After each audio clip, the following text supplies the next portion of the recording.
After American Airlines criticized a new Texas elections bill, Lieutenant Governor Dan Patrick took aim at the Fort Worth-based airline. The bill's opponents call it a form of voter suppression, while supporters say that this would boost election integrity. Our political reporter Jack Fink tonight takes us inside the controversy.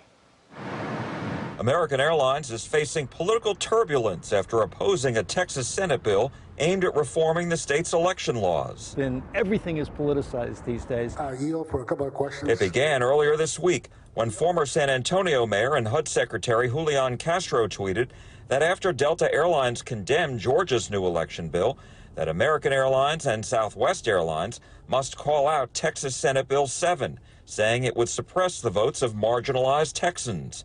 In a statement Thursday, American Airlines said, earlier this morning, the Texas State Senate passed legislation with provisions that limit voting access. To make Americans' stance clear, we are strongly opposed to this bill and others like it. It also said any legislation dealing with how elections are conducted must ensure ballot integrity and security while making it easier to vote, not harder. In response, Lieutenant Governor Dan Patrick fired back, saying Texans are fed up with corporations that don't share our values trying to dictate public policy. Southwest Airlines didn't criticize the Texas legislation, but said in a statement that it supports voting rights.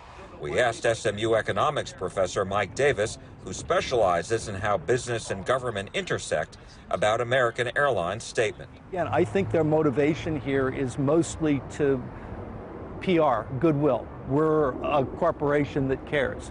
And it's just, I don't understand why they think we should care what they think. So is there a downside when a private corporation takes a stand on a public policy issue? And could it affect their bottom line? I don't believe that American Airlines is really considering the downside.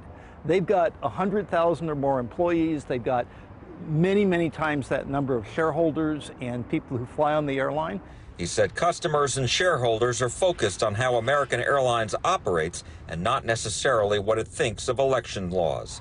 Jack Fink, CBS 11 News.